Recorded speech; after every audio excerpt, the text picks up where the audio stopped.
Let me get this straight before we start.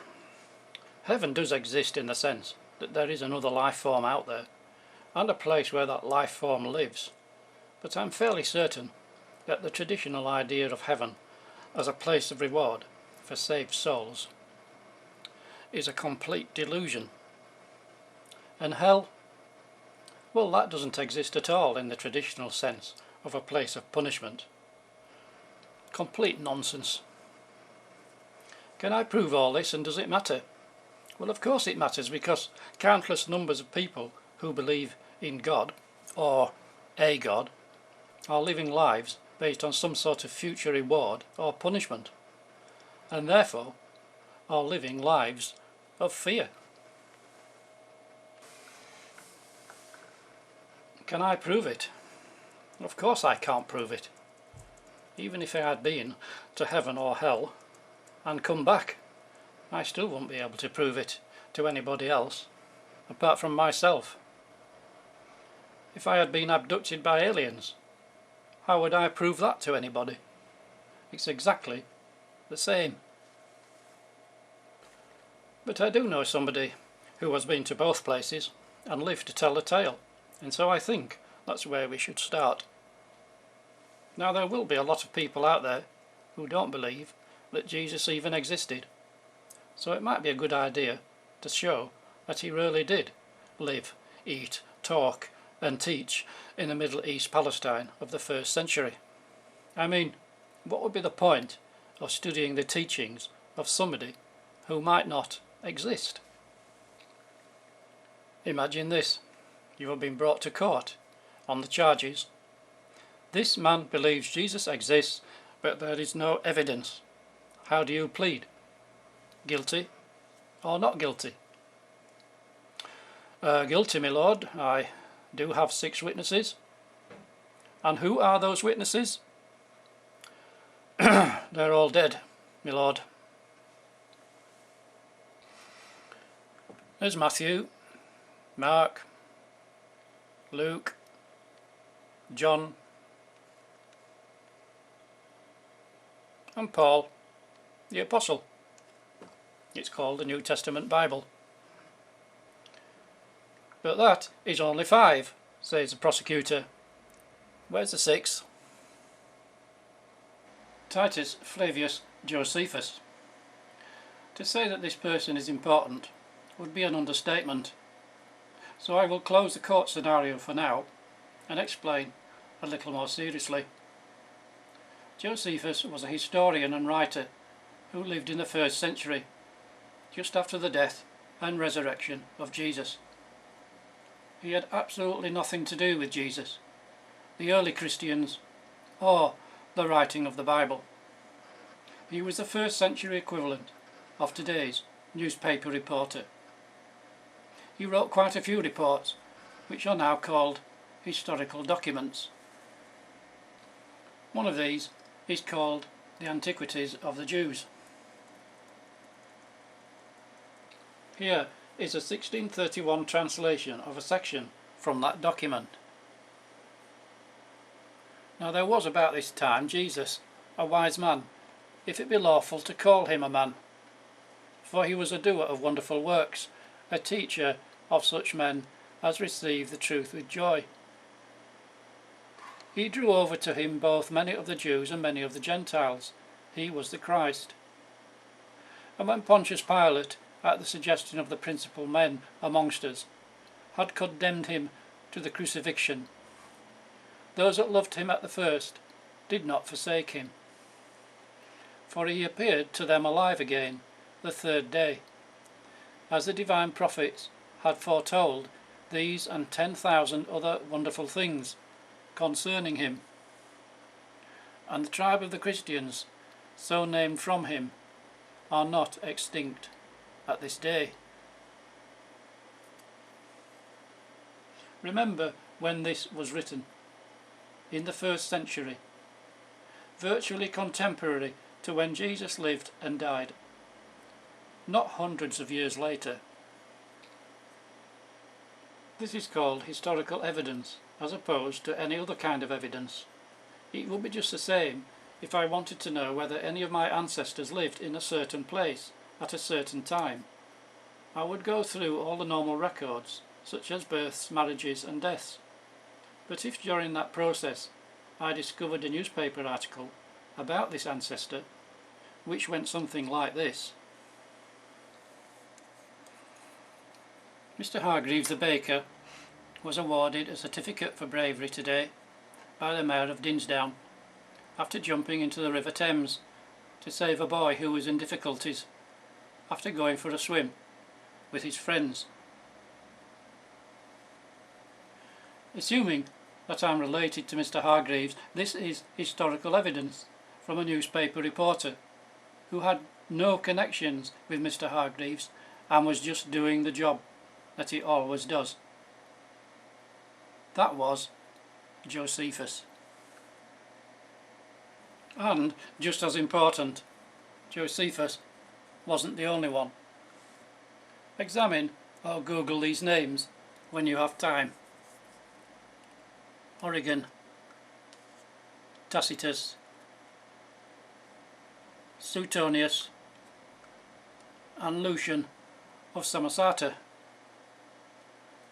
They all wrote first century newspaper articles, historical documents, and mentioned Jesus. So yes, Jesus really existed. We now need to consider what he had to say and whether it is still reliable and true today. Which means we need to ask this question: do we trust this book? Now that is quite a difficult question, and I would have to answer yes and no in fairly equal amounts. That answer, by the way, is from 55 years of experience, knowledge, reading, and even enlightenment. So if I haven't got that right by now, something has gone seriously wrong with my life. The Bible is in two parts.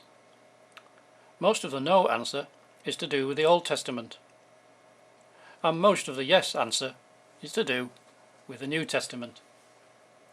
Everything that Jesus is supposed to have said and taught is in the New Testament. So that's what we need to look at. Firstly then, should we trust what the New Testament says? My answer is definitely yes, and I can give one main reason for this: how it was written. Remember that a reason is not evidence in the strictest sense of the word, but a reason can be just as powerful as evidence, and sometimes even more so. For example, how would you feel about the question of heaven and hell, or an afterlife, if you were nursing your own child who was dying from cancer? You would have every reason in the world to believe in an afterlife, and therefore you wouldn't actually need evidence at all. How the New Testament was written can be summarized by 3 examples. Many of the things that the New Testament writers said was the opposite to what they previously believed. Why would they do this? They were writing about a Jewish person, Jesus, in a country that was occupied and run by the Romans and about to go to war. Why did they risk their lives writing things which they could have been arrested for? And if they were writing after the war with the Romans, then it is a miracle that they were even alive to do so, as the Romans believed that after the war they had killed every Jewish person in the Middle East. How or why did they survive? If you don't believe this, then take some time to read any article on the history of the Jews in any encyclopedia or the internet Wikipedia to confirm that from the 1st century to the 3rd century was one of the worst genocides in the history of the world. Here is a book which was written in very similar circumstances to the New Testament. The Diary of a Young Girl by Anne Frank. She wrote this book while hidden in a cramped attic of a 4-story house in Amsterdam, with Allied and German planes overhead and Nazi boots in the streets below. But nobody has ever stopped to question the truth of Anne Frank's writing. It is accepted for what it is, a unique snapshot of a very short life from a talented young teenager who was destined to never reach adulthood because of the evils of the concentration camps. Has anyone ever questioned the truth of her writing? Of course they haven't, but it appears to me that everyone can have a free-for-all in questioning the writings of 5 writers on the same subject of Jesus. The truth of the New Testament is not only shown by the virtually impossible circumstances in which it was written, but also by the text itself. To understand this, we need to keep asking this question. What exactly did these writers think they were doing? Remember who these New Testament writers were. Jewish men and women who had been brought up in Palestine to believe the Old Testament laws and prophets, and were now writing things which they were not supposed to believe, and in many cases contradicted the Old Testament, which they had also read and been educated from. Here are 3 examples. An eye for an eye no longer applies. This contradicted the law and prophets in Exodus 21. Jesus said, "You have heard that it was said, eye for eye and tooth for tooth. But I tell you, do not resist an evil person. If someone strikes you on the right cheek, turn to him the other also. If someone wants to sue you for your tunic, let him have your coat as well." The second example. The Sabbath is no longer a day of rest. This also contradicted the law and prophets in Exodus 16. At that time Jesus went through the cornfields on the Sabbath. His disciples were hungry and began to pick some ears of corn and eat them. When the Pharisees saw this, they said to him, "Look, your disciples are doing what is unlawful on the Sabbath." Jesus answered, "The Son of Man is Lord of the Sabbath."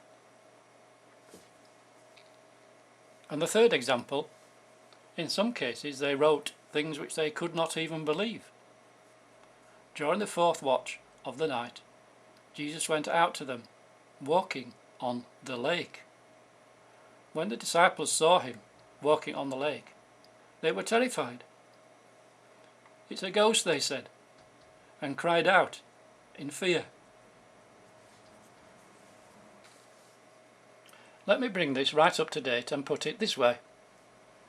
When you read the reports of Matthew, Mark, Luke and John, you are reading the report exactly the same as a 21st century journalist in an occupied country. The reporter is risking his or her life by writing the report. He or she has broken the rules of their newspaper employer, and he or she could lose their job when they returned home. Are you going to believe what the journalists said?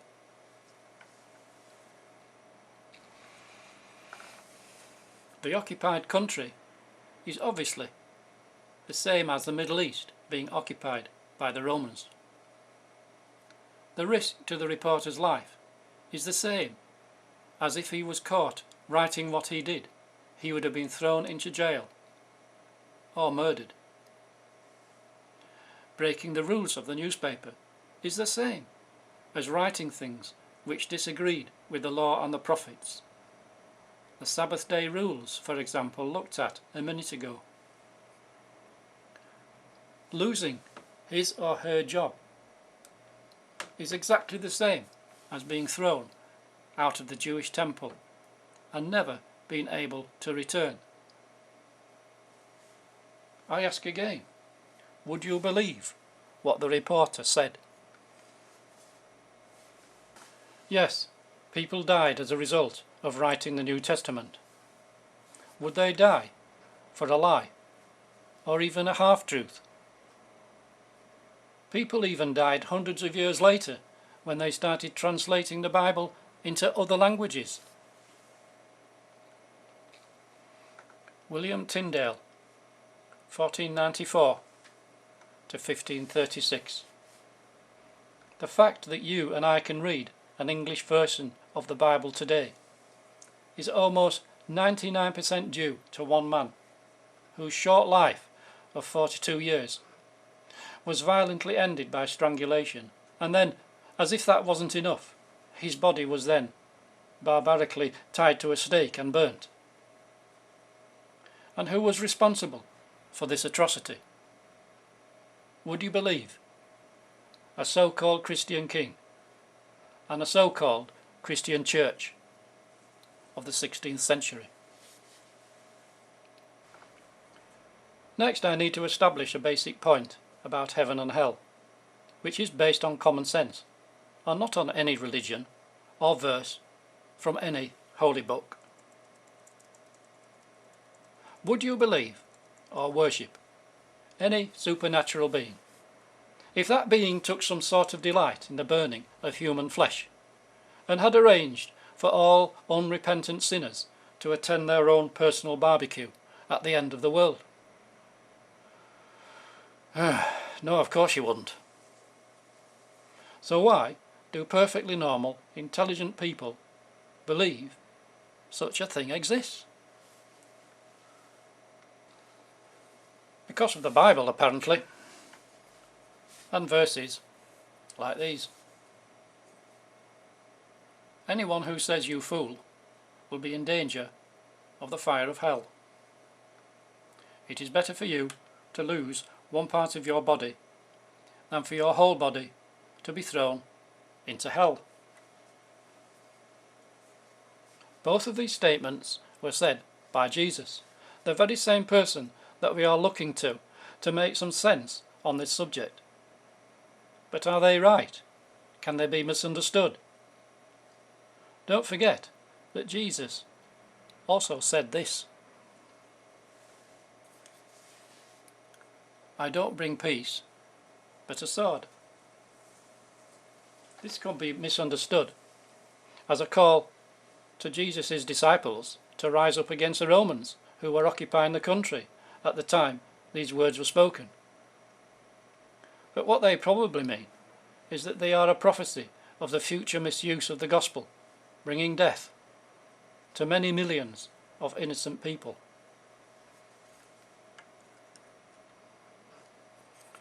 If your eye or hand cause offence or evil to yourself or others, cut it off. This could be misunderstood as meaning literally pluck your eye out or cut your hand off, but obviously it is meant metaphorically. The slave is not as great as his master. This could be misunderstood as supporting slavery, but actually meaning that we are all slaves before God, who also became a slave for us. Jesus had just demonstrated this by taking a bowl of water and a towel and washing the 12 disciples' feet. And everyone who has left houses or brothers or sisters or father or mother or children or fields for my sake will receive 100 times as much and will inherit eternal life. This could be misinterpreted as meaning that you have to give up everything in material possessions before you can follow Jesus. So now we have a problem. It is quite obvious that a lot of what Jesus said can be misunderstood. It is also obvious that we shouldn't take things too literally. Which then raises the question, how do we know when or when not to? Well, I could save you a lot of trouble by telling you this. Quite a long time ago, I copied out virtually every verse in the Bible which mentioned life after death, the soul, heaven and hell, the lake of fire, and so on, and lined them all up neatly in rows, as a doctor or biologist would samples and specimens in the laboratory. Now that is a lot of verses. And what was the conclusion? Well, actually, there wasn't one conclusion, but at least 7. Remember, this is not evidence or proof, but simply a putting together of a jigsaw. As with any subject or doctrine in the Bible, there are plenty of pointers, clues, parables, metaphors, stories, and allegories, providing a very large jigsaw with many pieces. I shouldn't have been surprised, because if you know anything about the Bible and anything about theology, you will know that that is how the Bible speaks its message. You and I have to make the effort to put all the pieces together and see if we can come to a conclusion. Remember that these explanations come from a lifetime of reading and studying the Bible. I am not a professor of theology or an academic at some university. I am also not a pastor or a preacher from any church anywhere, nor am I banging a particular type of evangelical drum. All I am doing is asking that you read the Bible and think for yourself, like I do. If you do this, you will find freedom and spiritual enlightenment comparable to any advanced Buddhist. Here then are the 6 parts of that jigsaw. Heaven is not what we think it is. The most likely scenario is that it is a different solar system on another Earth, in another galaxy, in another dimension of space and time. It is probably inhabited by a form of life which is not human and is not carbon-based. Having read the Bible for over 55 years, I have to conclude that it is quite rare for any adult humans to reach heaven as a form of afterlife. But I also conclude that the future for children is quite different to adults. At least 22,000 children per day go to heaven as a result of global malnutrition, starvation or disease. This number is based on figures provided in 2012 by the Save the Children Fund. It has also been happening since the beginning of time, if the Bible is to be believed. Listen to what Jesus said in Matthew 18 and 19. See that you do not offend one of these little ones, for I tell you that their angels in heaven always see the face of my Father in heaven. If a man owns 100 sheep and one of them wanders away, will he not leave the 99 on the hills and go to look for the one that wandered off? And if he finds it, I tell you the truth, he is happier about that one sheep than about the 99 that did not wander off. In the same way, your Father in heaven is not willing that any of these little ones should be lost. And Matthew 19, let the little children come to me, and do not hinder them, for the kingdom of heaven belongs to such as these. Hell is not what we think it is. Eternal punishment does not exist. Humans do not have immortal souls. My own definition of hell is separation from life and separation from God. The word is used in the Bible to describe the dead, or the death state, not an actual place in a material sense.